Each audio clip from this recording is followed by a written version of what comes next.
I can't tell you, Nick, how many free days I've had. I want to go to the beach and do this. My daughter, I've had more princess parties than I want to admit to you guys. I'm not a pretty princess, but it's what she wanted to do, and I go all in.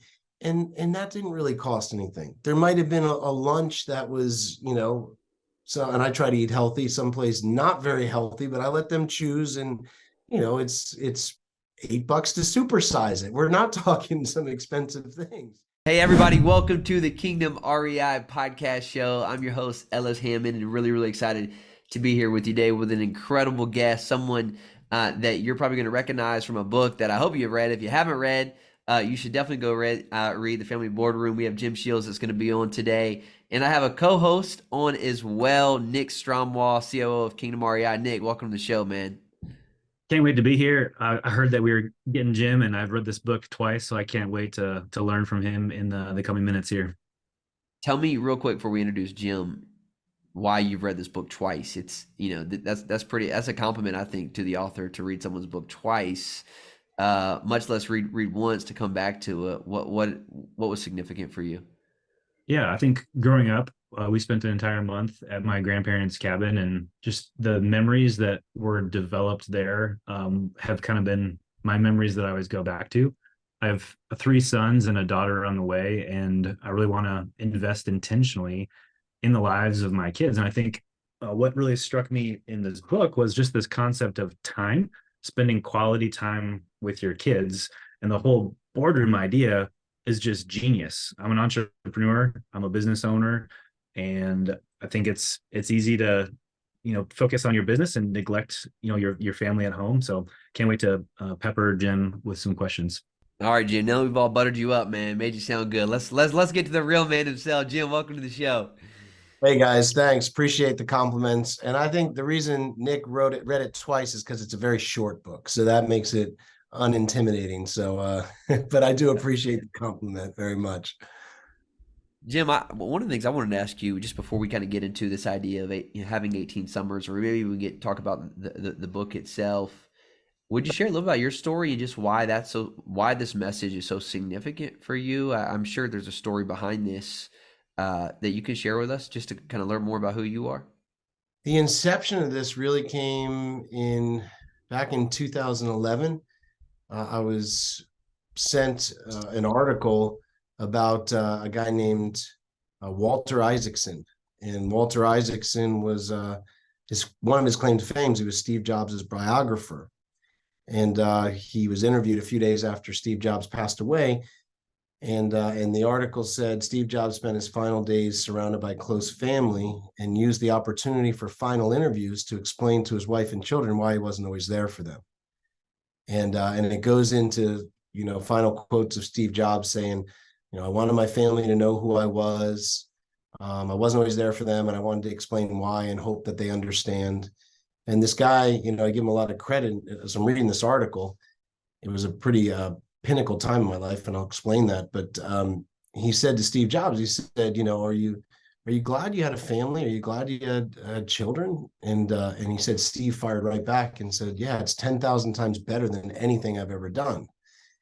And that was just a huge aha for me because, it was a busy time in my life then, sitting there that day, I was running 2 real estate investment companies that I'd been brought back from near extinction from the '08 meltdown. We were doing okay by then, but, we had some serious close to bankruptcy calls through '08, like a lot of investors. So I was just getting back on my feet. I was going through the process of adopting my 2 oldest sons. I now have 5 children, a mixture of biological and adoptive, but that was a major thing in my life. And that prior day, I think it was that prior day, I had gotten the notice from the Mayo Clinic that I had been accepted to donate a kidney to my father. So I had some really heavy things going on. And I thought about that article, and honestly, it was easy for any of us to cross up our arms and say, oh, well, Steve Jobs, I'm not surprised. He had a reputation for being a jerk, and maybe so. But what I realized was sitting right there with some big things on my plate. Here I am, my business are finally getting back on their feet. I'm adopting two young boys. And I was, now going to be lying on the table to cut open my body and give part of it to my dad. What if the rug of health was pulled out from me? Would I be in the same position in 6 months as Steve Jobs? Would I be doing final interviews like of regret and not being there? And that was my aha. And that changed the way that you get put to that point of critical. You just can't look at things the same. And I think people would say to that year of going through all those things of, donating a kidney and adopting these two boys within a year, all this within the same year, I just started to look at things differently. I was kind of a changed person, and I started to really just dabble in how do we make sure we're successful in business and successful at home. That was my big question that I kind of wanted to search for, and born out of that was the family board meeting, and my wife and I, we get pretty vulnerable in that book, as you guys know, about an unperfect family starting out, and it was not easy to write about, but once we did, we saw the need, and I never would have thought this would become a Wall Street Journal bestseller. When we wrote it, I was like, all right, let me just write it. And kind of like I've said, I've done it. And now here we are, from the first release 10 years later, talking about it. So, my life for the last 24 years went from real estate to both real estate and family impact, and now with, I still have my real estate investment company, and that's going well. But a lot of my impact now is getting on shows and stages and events to help families make sure they don't lose those 18 summers, that they don't take the terrible advice out there of, hey, you're in business now, put your head down for the next 5 or 10 years and get back to your family life later. They'll understand. That's horrible advice. And it's out there all over the place. And what I found is you can make little deposits that can make all the difference all along the way, so you can have the best of both worlds. What do you think? I just would love to hear, to go back to what Steve Jobs said, 10,000 times better than anything I've ever done. That's that guy. If there's anybody who did anything, it was that guy. I Right? mean, in your experience in having done, running businesses, seeing them go up and down, and really kind of diving into this, what do you think you understand more about that quote today than you did when you first read it? I think I understand my priorities a lot more. There is a desire at especially a younger age, a middle-aged age, probably any age, but definitely a younger age, to be famous.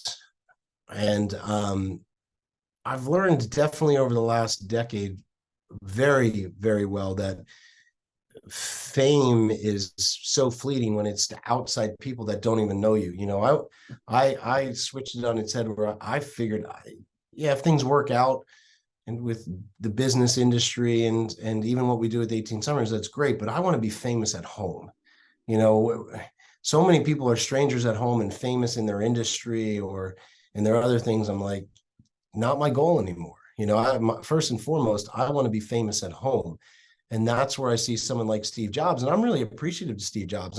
They say a man receives extreme clarity at the end of his life. That's what a lot of different spiritual philosophies all agree on. You get clarity. And I happen to believe that. And I'm like, wow, how great is that he left us these clues? That someone who, when he died, he had these, every periodical in the world writing about him, candlelight vigils, murals painted on him. And what he was saying was, man, this was 10,000 times better than anything I've ever done. And so I think he just left me some really important clues. And one of those being, aim to be famous at home. And if the other things come, great. But the real substance, the people that will be there for you, are going to be those people that, who should not be a stranger to you. And so many entrepreneurs are strangers at home. I don't want to be that person. I think in your book, you talk about the missing ingredients. And as entrepreneurs, we want financial freedom. I think a lot of entrepreneurs actually want time freedom. You talk about in your book the difference between spending time with your kids, the coming and going from events, watching videos, eating lunch, going for a drive, versus quality time, purpose, focused time, attention. I just want to read one quote for your book for our listeners. You say, at the heart of these stories is a single truth. We don't understand the difference between time and quality time. You ask the question, when was the last time you spent a whole day alone with your child, no electronic distractions, while enjoying a fun activity and a meaningful conversation? Talk to us about the difference between, normal time versus quality time. Yeah, normal time is when we, are in the car driving on the phone listening to a podcast and our kids in the back seat. That's just regular time, passing time. There's no depth, there's lots of distraction. Quality time is more intentional. It's more focused. It's more set at the stage for real connection, but it rarely happens. And we'll probably discuss the principles that help really facilitate true quality time. And we're moving such in a fast direction. And we're not even trying to be malicious. We're just fast, and we overlook some real simple things that we're not set up for that. So quality time has real depth. It has, real effectiveness, where passing time, it's important, but it's the garnish. It's not the meat and potatoes. Yeah, that's really good. And you kind of unpack a three-step process to this concept of board meeting. So can you tell our listeners about what is this board Yeah, let's meeting? talk about the three principles. So the first principle is the most, I think, the most important, the most potent, the most effective, and it's also probably the easiest and the most overlooked. And that's something that I've learned really, really clearly now, working with thousands of families, and obviously my own family being the most important test subject. And it's this: you got to separate the parts to strengthen the whole. You got to separate the parts to strengthen the whole. And that's the one-to-one principle. And again, I am not a family psychologist. I'm not a therapist. And those serve a great time and place. But sometimes I think things get too confusing. And I'm surprised more people don't talk about this, because it is such a straight line from A to B. And that is just getting one-on-one with each of your family members. Separate the parts to strengthen the whole. And I've seen this save marriages. I've seen this take people from, being on the surface or feeling like strangers at home, feeling like just roommates or just a part-time disciplinarian or an ATM, to having real connection. And one-on-one time rarely happens, but what it does, it separates away all distraction and puts the magnifying glass on that one relationship in a positive way. And that can foster deeper conversation, more understanding. And most people say, so you're saying the simple starting point of your whole movement is just starting to spend one-on-one time with each member of your family? And the answer is yes, absolutely. And I think I joke, I don't know if I had this in the book, I do in my talks a lot. I'm from a large Irish Catholic family. And that means I have like 4,000 cousins, and that's great for a big family gathering. But it's not at these gatherings where I've had the biggest breakthrough with my children. It's not at these big things where you're going to have those deeper, more uncomfortable conversations. That happens at the one-on-one time. Not only with my children, but also my wife. With 5 children ranging from 2 to 20, we could have every excuse in the book, not to have one-on-one time with each other, almost like we're selfish. What about the kids? It is one of the most important things to keep the marriage and the family going strong for my wife and I to have one-on-one time. So the one-to-one principle is absolutely the pinnacle, most important, in my opinion. Yeah, that's good. One-on-one, how often do you recommend, Jim? I don't know if you know this, Nick, but we released a new update to the book this past year, which includes about not only children, but also people kept saying, talk about your marriage, because my wife and I do some different events together as well. And, guys, this is a different thing for both children and for spouses. Now, with my spouse, I'm looking for one-on-one time every week. Every week we have a date night. And I can't tell you how many big real estate groups I go to. These guys have big balance sheets and they're feeling separate and kind of distant at home. And I said, when's the last time you had a date with your spouse? Oh, well, 8 months. And I'm going, holy cow, this is a relationship shower every week. You're pretty stinky if by 8 months you haven't taken a relationship shower. And so that's for my spouse. Now with my children, I try to, and it's in the book, spend at least a half a day every quarter with each one of my children. And people, of course, the entrepreneur overachiever says, that's not enough. I'm going to try for every week or every month. And I say, look, you got to give time for reflection and anticipation. And with busy schedules, a day, a quarter, especially when you got as many kids as, I have, and now, Nick's growing up too. Yeah. That's some commitment. And these days are now like the pillars. It's the reset. And so we go for a day a quarter with each one of my children. And now, and to add to that, some of you might be saying, well, my children over the age of 18, I'm getting to that age, as now with two of my oldest are 18 and 20. I tell people if their kids are away, even if, the day they hit 18, you spend one day a year, one-on-one with them, you did better than most people out there. I mean, my dad, I lost him last year at the age of 87. We didn't have one day a year one-on-one for years. Yeah. So even if your kids aren't there, to get one day one-on-one a year, you're probably going to have a deeper connection with them that will build year after year than most people who just get together for the big parties where it's just craziness and you don't really have that focus time on that relationship. Yeah. Yeah, That's good. that's really good, That's Jim. really convicting. I think too, just even as I'm sitting here listening, I lost my dad when I was 21 years old. He was 55 years old, and I think about my mom. Right, it's just like I got one parent, and I see her 2 or 3 times a year, but what I would give to have one day a year with my dad back. Like you don't realize what you have until it's gone, and so I think that's really really powerful. And I've heard other people talk about this where another big podcast guy Ed Milet had spoken about losing his dad, and to think about if you really calculate how many days you have left with your parents, and if you're only doing one day, let's just say we're actually doing one day a year, you don't got many more days with your family, right? Especially with your older parents, and that's something really challenging to think about. Yeah, and let me tell you, and I'm sorry to hear you lost your dad so early. I mean, even though I lost him, I'm the luckiest guy in the world. My dad lived to nearly 88. I donated the kidney to him, and he was healthy as a horse for a decade. I got an extra decade with my dad, and to have that, it was a cheat. It was a rewind, and we didn't take that for granted. And even with your mom or others, what I've started to talk to people about is regret. And people said, oh, because a big part of 18 Summers is, wow, you like this relationship, you and your dad weren't that strong, but then you grew closer as adults, and then you did this kidney thing, and but you lost him. And I said, yeah, but I have no regrets. So I can tell you, people were like, oh, this is gonna be, and people said we were so scared when you were gonna lose your dad. Like, it's just such a part of you. And I said, what, don't get me wrong, it was painful and sad, but when you've hedged against regret, it eases the pain. And I had no regrets. With my dad, there was nothing left unsaid. Everything was put on the table. And we had those days that I would have never done had we not gone through this tough thing. So I encourage people out there, regret is, it is expensive.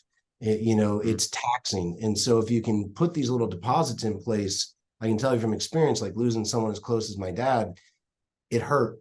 I'm sad. I miss him, but there was no regret, which eased a lot of the potential pain, I believe.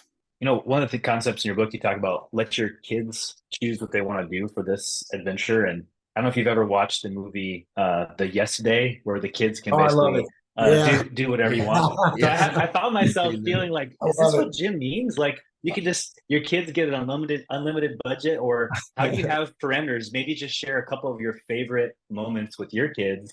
And things that they got to choose. Yeah, and we love that movie. And our youngest are like, this is kind of like board meeting day, huh? I'm like, well, kind of, and they, so we think that's great. And, we all think we build up these things in our heads like they're going to be like, I want to go out and get this, and it's going to be like a $5,000 day. This, that, I want that. I can't tell you, Nick, how many free days I've had. I want to go to the beach and do this. My daughter, I've had more princess parties than I want to admit to you guys. I'm not a pretty princess, but it's what she wanted to do. And I go all in. And that didn't really cost anything. There might have been a lunch that was, so, and I try to eat healthy, someplace not very healthy, but I let them choose. And, it's $8 to supersize it. We're not talking some expensive things. And so there might be one where we've done with a few of them, like snuck away to Disney for the day. And that's a big one, right? But it doesn't have to be like that. So if people are, you're in the trenches and you haven't made it a lot, it doesn't have to be like, oh, if I don't pay for this huge experience, if I don't buy them this huge gift, which I love gift giving, but that's not what this day's about. So we've done anything from climb the lighthouse in our town, which is in the book, and that's about $7 a person, to fishing with my son, which is, off the beach, a little bit of bait. We might do a half day on a boat, and that might be $200, but so that's a price range right there of $12 to $200. There's been, let's go to the pool alone. There's usually a meal. There's so many things, a museum, a miniature golf, a play, there's things that they can choose. An amateur football game, we're talking some pretty cheap pricing. We've also done things where around this time of year, especially with my older boys, they might cost a little more, but what we do is the fourth board meeting of the year for many of years, and I probably should have put this in the book, was about giving back. So we would do something fun like go walk all the dogs at the no-kill shelter. We'd buy homeless, all the homeless population, there's always 20-something homeless people. We bought out the pizzeria of pizzas and brought them to all the homeless people in the town square and gave them to them. We bought all the firemen and police officers pizzas. We did the shopper sneak. I don't know if you guys have heard of that, where you're at the supermarket, you prepay to a cashier, and then you let them know if someone's looking like they really need it, and you don't reveal yourself, and then you walk out with a big smile that this person has been helped. So those cost some money, but that's also because we're giving back. The dogs were free. Pizzas cost quite a bit to buy that many. But again, this is the kind of things I want to see my kids doing with our money. But price range literally can go from $5 to and up. Yeah. That is awesome. That's cool. I got some good ideas. Jim, while I got you, what people might not know about you from reading your book is that you're a pretty active real estate investor, and I, getting to know you and learning that.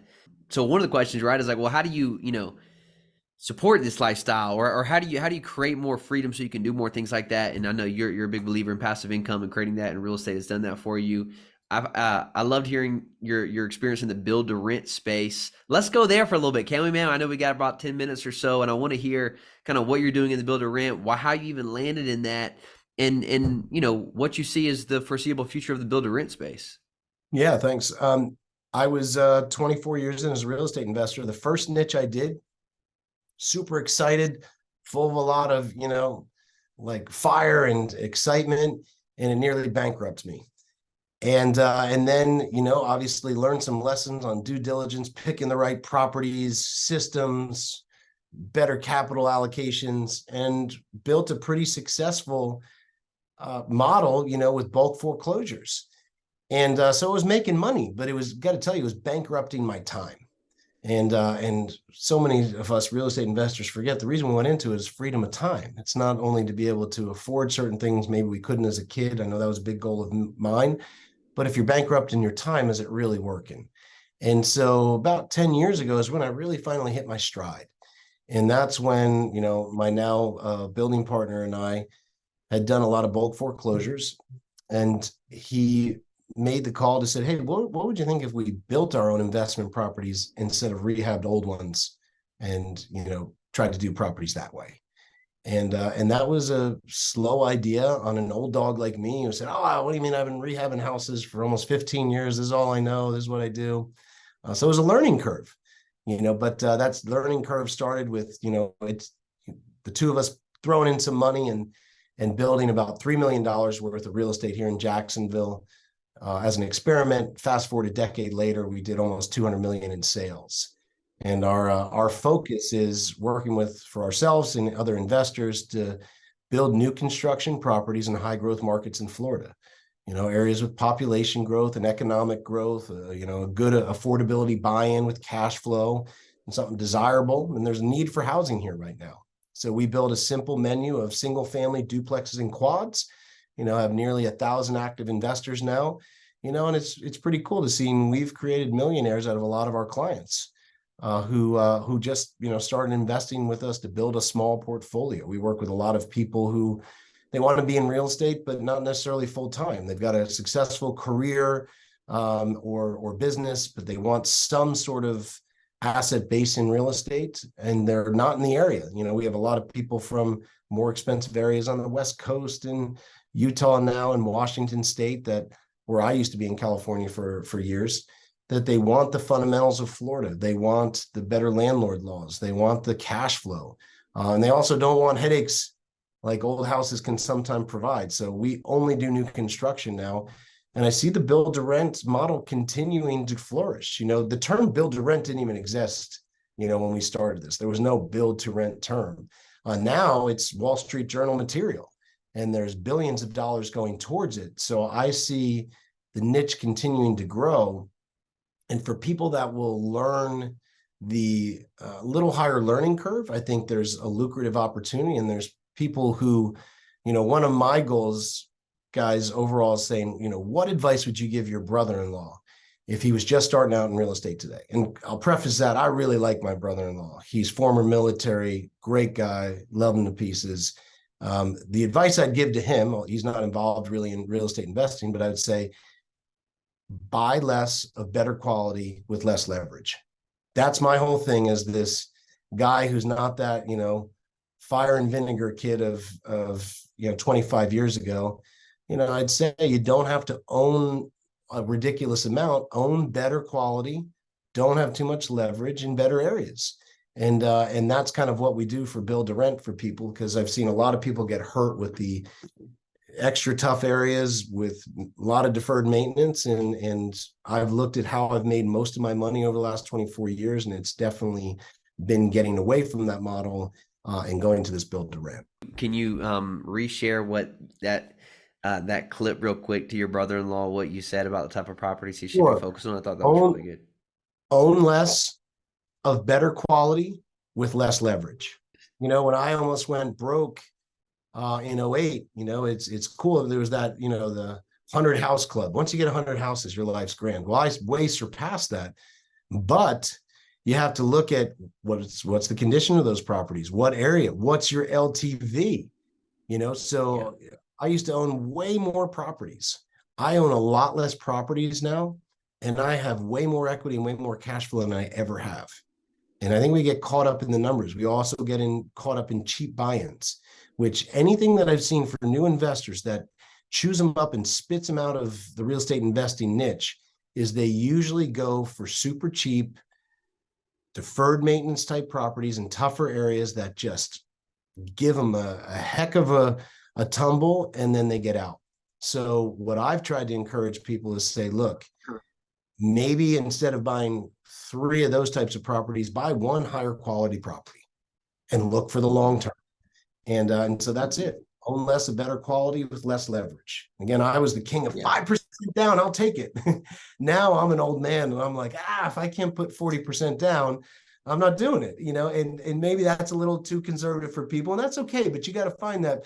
But to ride the good times and to survive, sideways markets, which is real estate cyclical. If you own less of better quality with less leverage, you're going to be able to see through any kind of sideways times. And then when the opportunities of growth come again, you can really capitalize. Sounds like a man who's been through at least 1 or 2 down cycles and had to spend 3 or 4 years fighting himself out of it and wasted a lot of time not making money is what it sounds like to me. So it sounds like pretty sound advice. Yeah, no, I honestly learn from my wounds, Yeah.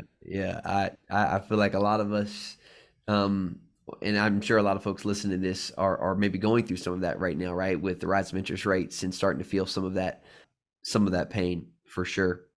Yeah, one thing I'll hit on with interest rates too is the nice thing of people say, why is build to rent? Now that we've built the company up to the size it is, and part of our company actually got acquired last year by a large Japanese group that gives us autonomy to run it, and I won't say unlimited funding, but great funding.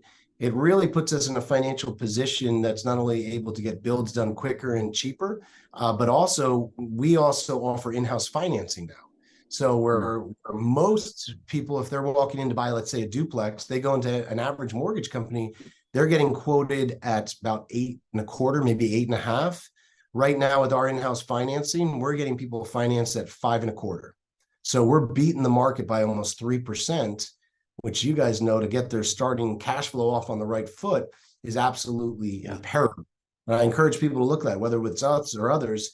Sometimes a good build to rent company will offer these kind of in-house financing programs. And so even though rates are way up at a 24-year high, you can actually search and find someone that's actually, pre-buying the money to get you into that cheaper rate. So you're defying market odds.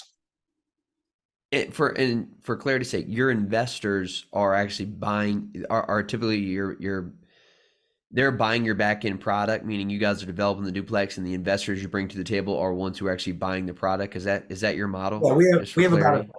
just about 1,000 active investors right now, and that grows every week. They're buying our product that we build, and we continue to manage it for them. Of course, we keep our own properties too along the way, but we work with a lot of investors looking to create their own portfolios, and we provide the build. We walk in with the in-house financing and the ongoing management. Yeah, I love that. Jim, we're gonna wrap up here, but I just trying to think what I would ask you, man. I don't have my dad anymore to ask these questions to, and your kids are getting older, but you're sitting with a guy who, has a little girl and a little baby boy. Nick's got another one on the way. If you were to sit down with us, man, and kind of be that dad and say, hey guys, what season of life we're in, looking back at that season, what would you share? We're around the dinner table, we're drinking a beer. I mean, when it comes to faith and family and the things you've really learned that are important, what's a word that you would hope we would not forget coming away from that dinner with you? Yeah. Oh, wow. It's a big question. I mean, faith is a big word for me. I would just say prioritizing, that good is the enemy of great. It's okay to sacrifice a little bit of family. I mean, not a family of other things, without guilt and without shame. The way I've lined up my businesses, I say I spend an obscene amount of time with my family. I've had to work up to that, but I don't apologize for that. And that's where I wanted to go. So, just keeping those priorities in order. I would also, and this is a simple little one, I would take inventory. Keep taking inventory on yourself. Am I really spending time with my spouse, with my children? When I'm there, am I really there? Or am I working the next deal in my head?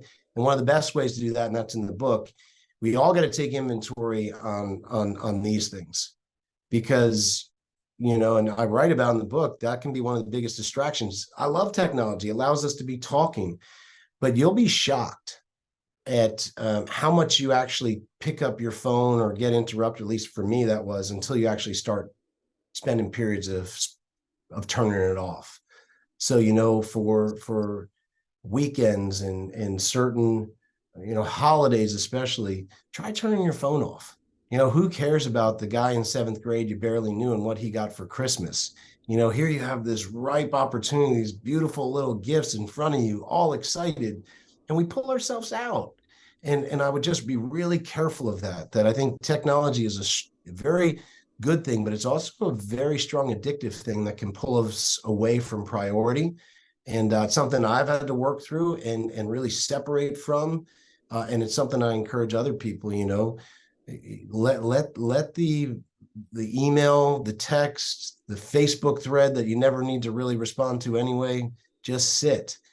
Be there with these people, because those 18 summers, guys, now that I've got 2 at 18 and 20, they go faster than you can know. And if you do those first 18 right, they'll come back for more. And I think also, if you're intentional, I'll leave with this. The average person will spend about 85% of the time they ever have with their children by the end of the 18th summer. That's the average person.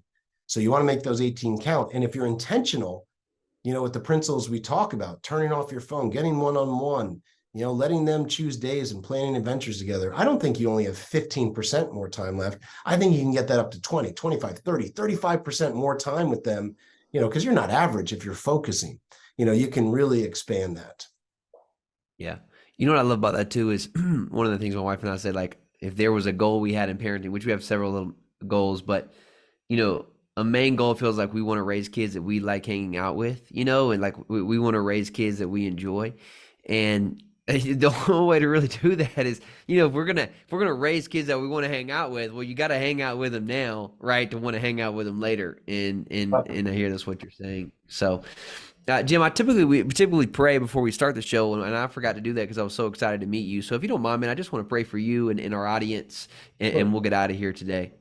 Heavenly Father, we thank you. Thank you for Jim. Thank you for his testimony. I just thank you for the wisdom that he shared, that's been imparted, that's been learned from his life. What a gift it is to have family. What a gift it is to be called family. Just even reminded, God, that you call us family because of our love, because of our faith in Christ, your love for us. Let that be a reminder to us of what's important today. I just pray for Jim. I pray over his family. I pray over his 18-year-old and his 20-year-old as he seeks to just be a mentor and a father in that stage of life. Would you give him wisdom? Would you give him patience? Would you give him understanding? Would you bless his family as well? And it just even as at these other real estate conferences, talking to these men and these women who maybe are not resonated with his message yet, who have hurt and who have struggled and have pain in their relationships. God, I pray that you would give Jim your Holy Spirit to speak truth and life to them that would draw them to conviction. God, that would preserve their marriages, that would preserve their families, their kids, their legacies. And we lift this up to you in Jesus' name. Amen. Jim, thank you, man. Appreciate you all that you do, brother. It's a good work, and we're grateful to have you on the show. No, appreciate being here. Thanks, guys. Keep up the good work. Thank you. Hey, guys, if you enjoyed this show, take a screenshot, let us know, tag us on Instagram, LinkedIn, and if you have not already, leave us a 5-star review. That goes a long ways in really being able to attract great guests like Jim. Thanks for all your support. Appreciate everybody. Cheers.